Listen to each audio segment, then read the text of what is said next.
Hello friends, welcome to only PSC academy. और कैसे हैं आप सभी। और मैं माफ़ी चाहती हूँ। मैंने 2 दिन से क्लास नहीं ले पाई हूँ मध्य प्रदेश हिस्ट्री की, जो कि हम मध्य प्रदेश पढ़ रहे हैं उसमें। और लेकिन हमने आयोग की क्लास तो पढ़ी है। और आयोगों में भी हमने देखा है, निर्वाचन आयोग और संघ लोक सेवा आयोग, उनकी पीडीएफ आपको मैंने टेलीग्राम चैनल पर शेयर कर दी है। और मैं टेलीग्राम चैनल की लिंक वीडियो के डिस्क्रिप्शन में दे दूँगी, तो आप वहाँ से टेलीग्राम ज्वाइन कर लीजिएगा और आपको वहाँ से वीडियो की लिंक मिल जाएगी। तो चलिए अभी हम बात करते हैं, मध्य प्रदेश की बात कर रहे हैं। मध्य प्रदेश की हिस्ट्री में हम आज पढ़ते हैं चंदेल वंश, लेकिन उसके पहले चलिए थोड़ी सी बात कर लेते हैं। जैसे जैसे कि दोस्तों, सभी के साथ एक ही प्रॉब्लम होती है, साहस बनाए रखना या धैर्य बनाए रखना।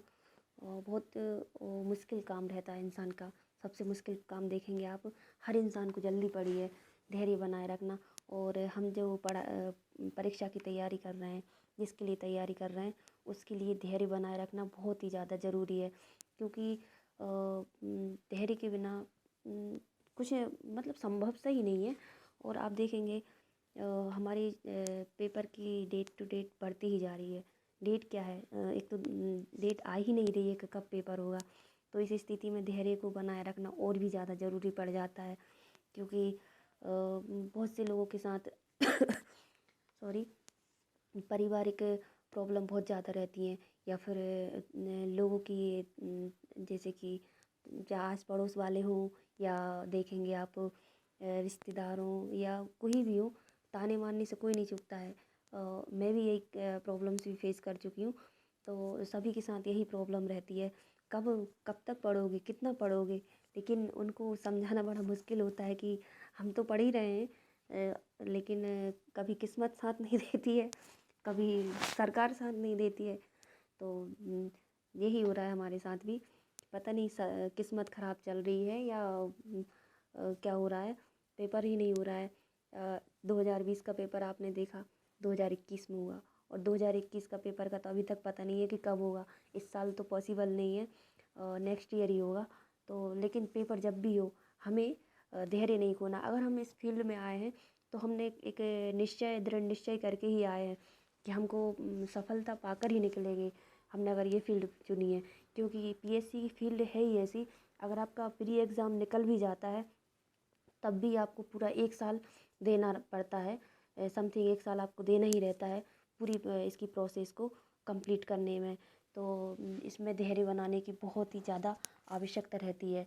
और फिर रही बात लोगों की, तो लोगों का क्या है, कहने दो जो कहना है। हमें हमें पता है ना हम क्या कर रहे हैं, और कैसे मतलब सक्सेस कब होंगे, ये सब हम जानते हैं। बस आयोग अपनी मेहरबानी बनाए रखे हम पर। अभी तक तो बहुत मेहरबानी बनाई है उसने कि साल भर निकाल दी, पेपर दिए नहीं। लेकिन जब भी हो पेपर, हमें अपनी तैयारी अच्छी रखना है, कैसा भी पेपर आ जाए, लेकिन हमारे आगे वो मतलब हमें वो पेपर सॉल्व होना चाहिए, मतलब हमसे वो पेपर सॉल्व होना चाहिए, कैसा भी पेपर हो। तो चलिए आज हम पढ़ते हैं मध्य प्रदेश की हिस्ट्री। लेकिन उसके पहले कुछ लाइन मैंने आपको लिखी हैं, वो मैं आपको ज़रूर सुनाना चाहती हूँ आज। क्योंकि मुझे भी लगा कि ऐसा कुछ लिखना चाहिए जिससे आप लोगों का मोटिवेशन बढ़े, और पढ़ाई के प्रति मतलब एक जागरूकता बढ़े। जागरूक तो खैर आप है ही, जागरूक करने की ज़रूरत नहीं है, लेकिन पढ़ाई की एक लगन से टूटने लगती है। मन करता है कि छोड़ छाड़ दे सभी, लेकिन हम बीच में छोड़ नहीं सकते, हम बहुत आगे आ चुके हैं। अब हम छोड़े तब भी ये है कि हम वापस जाएंगे तो कहाँ जाएंगे, क्या करेंगे। इसलिए अपना ये जो फील्ड चुनी है, ऐसा नहीं, फील्ड बहुत ही ज़्यादा अच्छी है। बस सक्सेस होने के लिए थोड़ा सा इंतज़ार और करना है। तो चलिए मैं आपको कुछ लाइन सुनाती हूँ।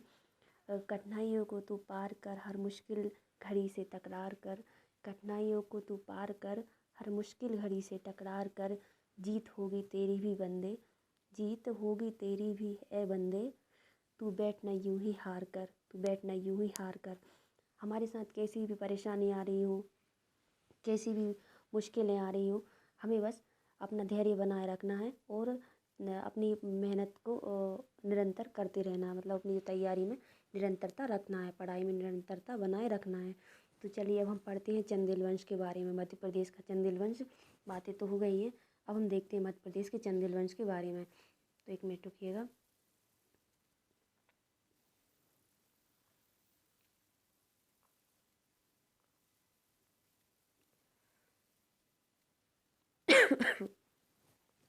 अगर हम चंदेल वंश की बात करें तो यहाँ के ये बहुत अच्छा मतलब कहेंगे शक्तिशाली राजवंश ही था।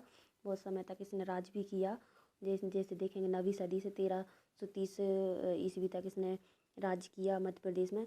और मुख्यतः अगर इसके अपन राज्य की बात करेंगे तो यह बुंदेलखंड रीजन, छतरपुर, खजुराहो, यहाँ पर ये राजवंश ज़्यादा यहीं पर रहा पॉपुलर। और यहाँ के राजा भी बहुत शक्तिशाली राजा हुए। राजा तो क्या, यहाँ के सेनापति भी देखेंगे आप तो बहुत ही शक्तिशाली सेनापति। उनकी जो गाथाएं भी आज भी गाई जाती हैं बुंदेलखंड में, जैसे कि आलाउदल, फॉर एग्जांपल आलाउदल जैसे सेनापति थे जिन्होंने बलिदान हो गए थे अपने राजा के लिए। तो ऐसा ये वंश है। चलिए हम देखते हैं इस वंश के बारे में। अगर इस वंश के जो प्रारंभिक शासकों की बात करें तो यह पहले स्वतंत्र राजवंश नहीं था। इसके जो राजा थे वह प्रतिहारों के सामंत थे। जैसा कि मैंने लिखा है इसके जो राजा थे, एक मिनट रुकिएगा।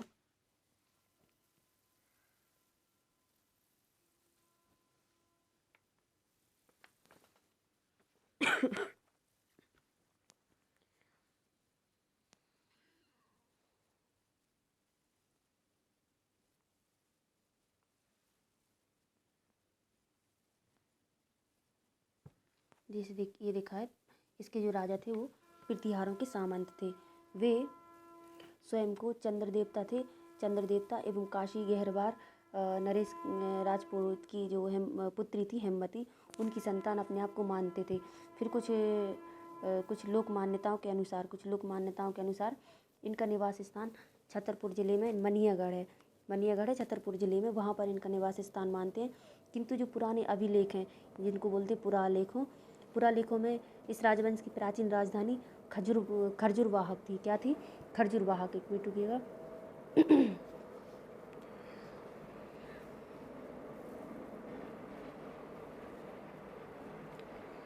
इनकी राजधानी की बात करें तो खरजुरवाहक थी, जो कि वर्तमान खजुराहो का ही पुराना नाम क्या था? खजुराहो का ही पुराना नाम था खरजुरवाहक। ठीक है। तो और अगर इसकी जो ऐतिहासिक दृष्टि से देखा जाए, इसका चंदेल वंश का संस्थापक था तो वह था नन्नुक। कौन था?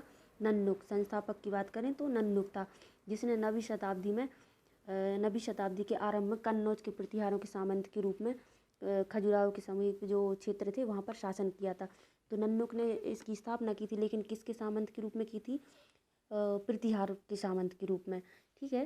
तो शासन किया था। इसके बाद उसका पुत्र वाकपति राजा बनता है।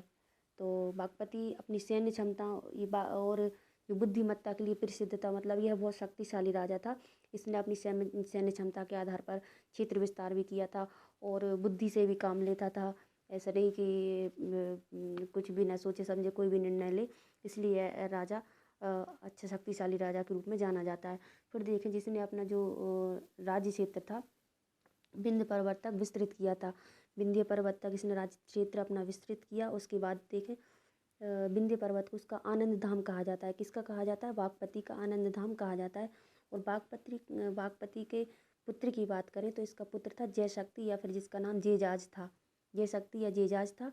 और जेजा इसका अन्य नाम जेजा भी हुआ। क्या? जेजा। जयशक्ति, जेजा या फिर जेजाक, जिसके नाम पर चंदेलों का जो प्रदेश जेजाक भुक्ति के नाम से जाना जाता था। बुंदेलखंड को पहले जेजाक भुक्ति कहते थे। जेजा की भुक्ति, जेजा यानी जो राजा का नाम था जेजा, और उसकी भुक्ति मतलब क्षेत्र को पहले भुक्ति कहते थे। तो हमारी आदत, मतलब हम लोगों की एक खास बात होती है हम लोगों में, हर इंसान का हो, जगह का हो, एक लोकल नाम निकाल ही देते हैं। तो यहाँ पर भी यही किया गया था बुंदेलखंड का, क्योंकि ये जेजा की भुक्ति थी, यानी जेजा का राज्य था, इसलिए इसको जेजा भुक्ति कहा जाने लगा। फिर देखा जाए जयशक्ति के पश्चात, या जयशक्ति के बाद उसका भाई विजय शक्ति, या जिसका अन्य नाम विज्जक राजा बना, जिसके आसपास के कुछ क्षेत्रों को जीतकर चंदेल साम्राज्य का विस्तार कर लिया। तो जो इसका भाई था विजय शक्ति या विज्जक, यह राजा बना था और इसने आसपास के और क्षेत्रों को जीत लिया था और अपने राज्य का विस्तार कर लिया था।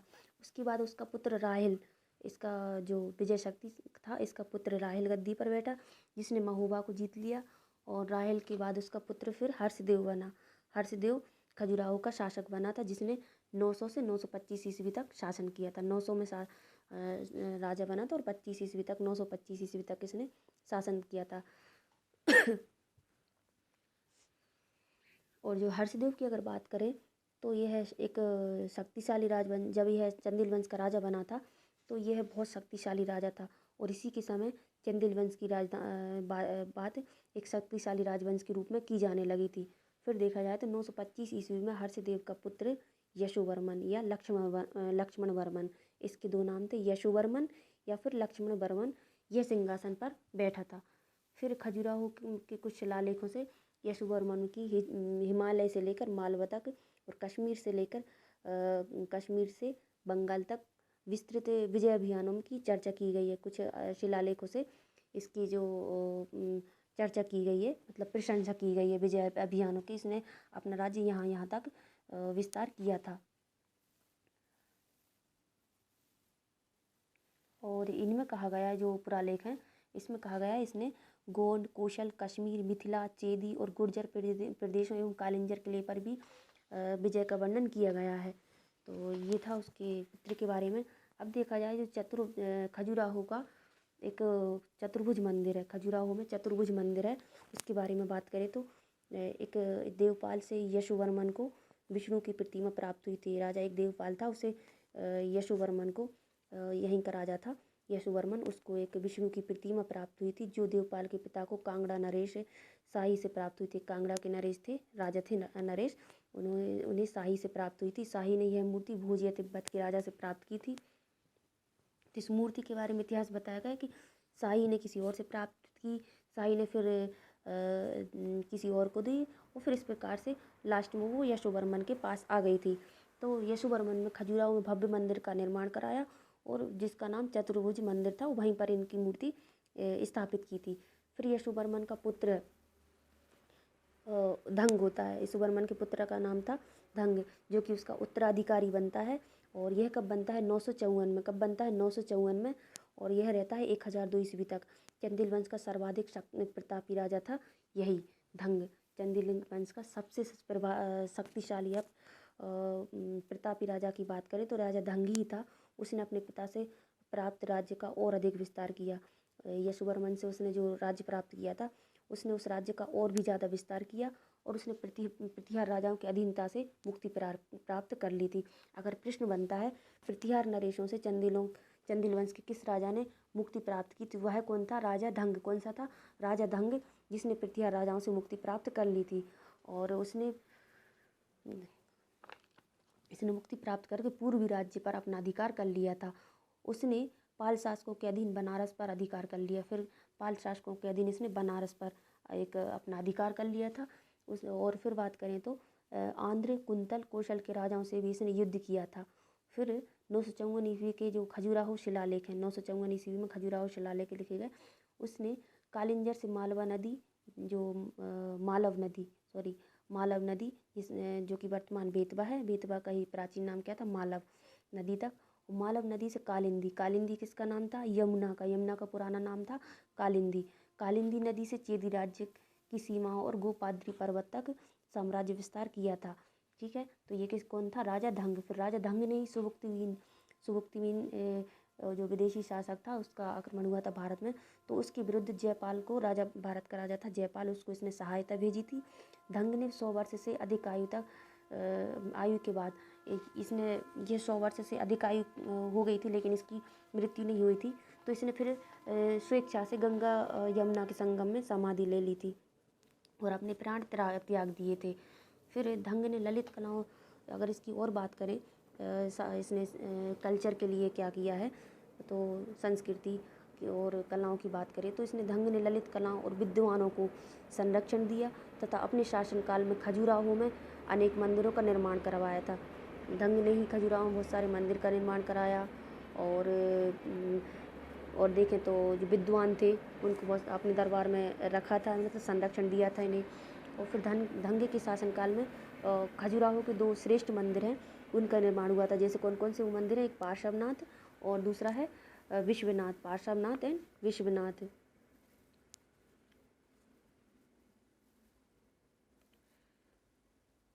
यह है पार्श्वनाथ और विश्वनाथ, इस मंदिर का इसने निर्माण कराया था।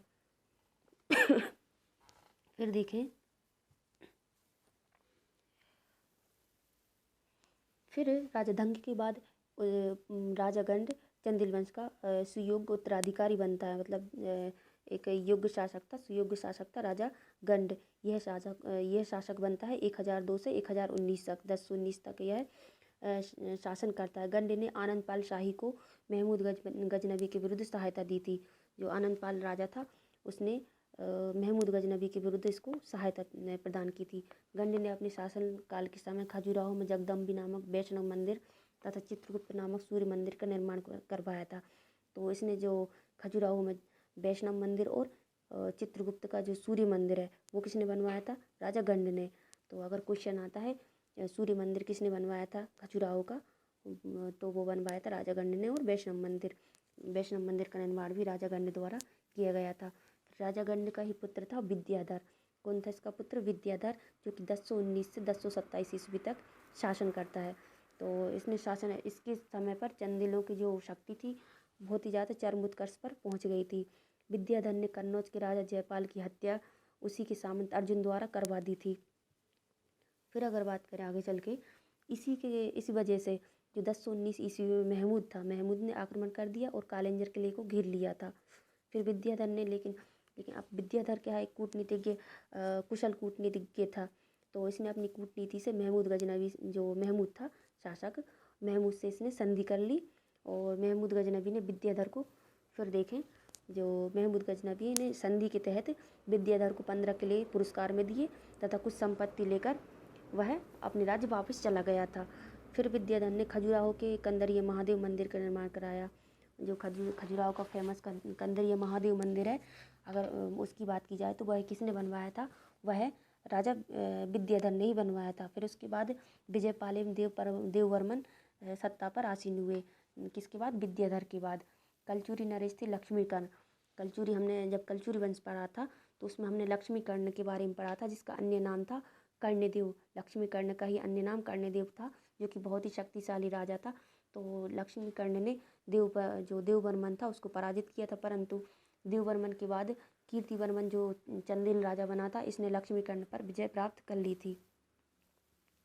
फिर देखें, कीर्तिवर्मन के शासनकाल में कुछ सोने के सिक्के भी प्राप्त हुए हैं और उसने अपने योग्य सामंत गोपाल की सहायता से अपने राजवंश की खोई शक्ति को पुनः स्थापित करने का प्रयास किया। इसके बाद सुलक्षण वर्मन 1100 से 1115 ईस्वी में, और फिर उसके बाद जयवर्मन और एवं पृथ्वीवर्मन, ये कुछ अन्य राजा बने बाद में। फिर पृथ्वीवर्मन के पश्चात उसका पुत्र बनता है मदन वर्मन, गद्दी पर बैठता है। साहित्यिक प्रमाण एवं शिलालेखों एवं प्राप्त सिक्कों से ज्ञात होता है उसके शासनकाल में चंदेल वंश ने एक बार फिर से अपनी राजनीतिक शक्ति बनकर उभरे थे। बीच में जो शासक बने इस बार इस राजवंश के, तो वो तो ज़्यादा शक्तिशाली नहीं थे, उन्होंने राज्य विस्तार नहीं किया था। लेकिन फिर उसके बाद जो मदन वर्मन बनता है, मदन वर्मन शक्तिशाली शासक बनता है। उस टाइम पर जो चंदेल वंश था दोबारा से एक राजनीतिक शक्ति बनकर उभरा था।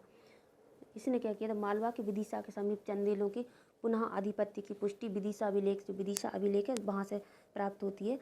और इसमें यह उल्लेख है कि मदन वर्मन राहुल शर्मा नामक ब्राह्मण को 10 साल भूमि दान में दी थी। जो मदन वर्मन था, विदिशा का एक ब्राह्मण था राहुल शर्मा, उसको इसने कुछ भूमि दान में दी थी।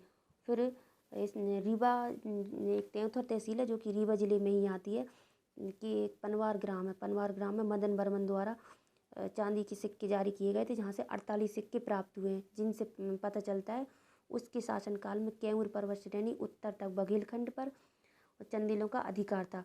जो उत्तर तक बघेलखंड तक चंदेलों का शासन हो गया था। फिर मदन वर्मन के बाद उनका पुत्र बनता है परमरिदेव शासक बनता है, जो कि 1166 से 1202 ईस्वी तक राज्य करता है।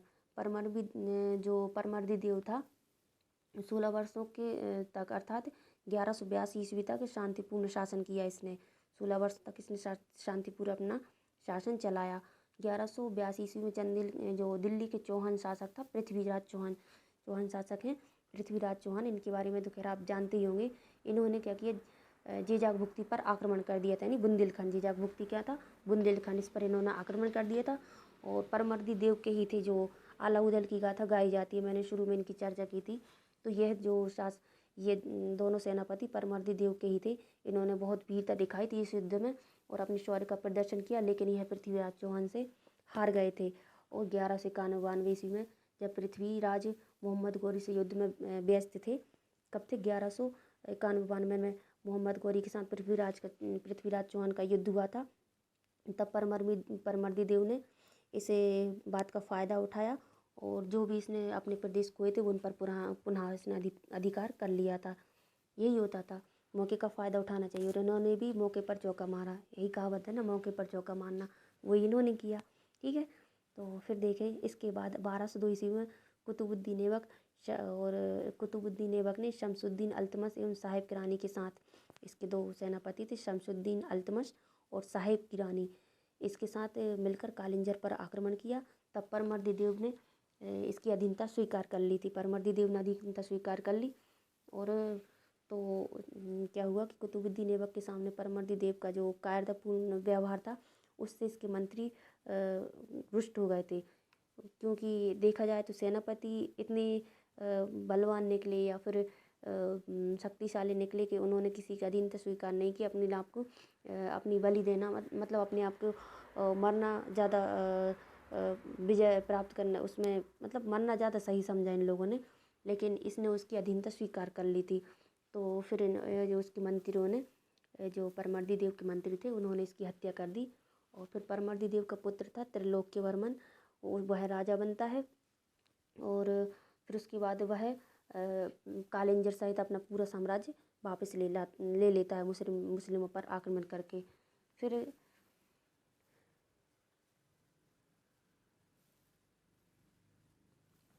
एक गर्रापट के अनुसार त्रिलोकवर्मन ने वर्तमान छतरपुर, पन्ना तथा सागर जिलों में स्थित स्थानों की भूमि दान में दी थी।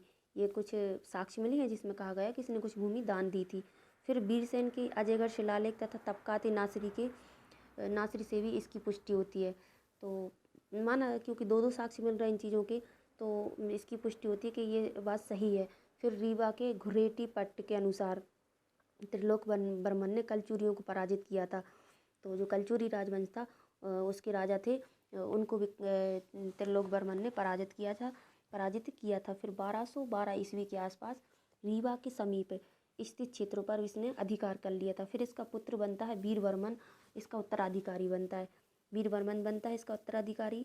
और वीरवर्मन का उत्तराधिकारी फिर भोगवर्मन बनता है, जिसने अजयगढ़ के समीपस्थ क्षेत्रों पर राज कर लिया था। अजयगढ़, पन्ना में, वहाँ पर इसने राज किया। और उसके बाद फिर चंदेल वंश का अंतिम शासक हम्मीरवर्मन बनता है।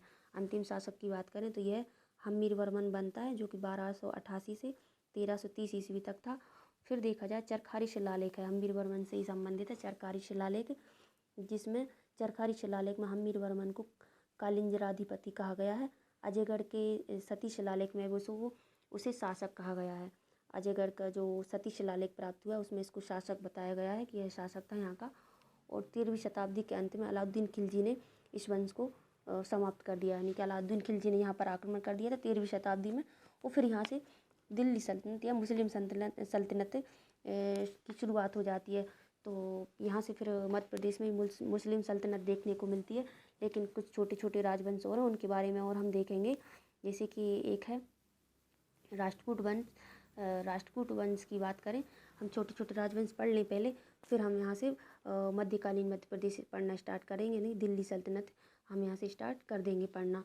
तो देखें, जो राष्ट्रकूट वंश था तो यह महाराष्ट्र का वंश था, मतलब महाराष्ट्र का एक राजवंश था जिसने अपनी एक शाखा बैतूल में स्थापित कर ली थी। तो हम देख लेते हैं मूलतः जो राष्ट्रकूट वंश कहाँ का था, महाराष्ट्र का पुराना नाम था, जो महाराष्ट्र का पुराना नाम था मान्यखेत। क्या नाम था? मान्यखेत।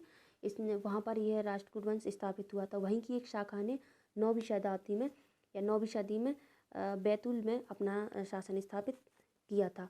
इनकी एक राजा था या यूहासुर, क्या नाम था उसका, यूहासुर के एक ताम्रपत्र है, तीसरखेड़ी और मुल्ताई से मिले हैं। ये क्षेत्र बैतूल में ही पड़ती है, तीसरखेड़ी मुल्ताई, यहाँ से इसके ताम्रपत्र मिले हैं, जिसने मान्यखेत के राजा गोविंद तृतीय ने नागभट्ट को परास्त कर उज्जैन में दरबार लगाया था। तो ये था।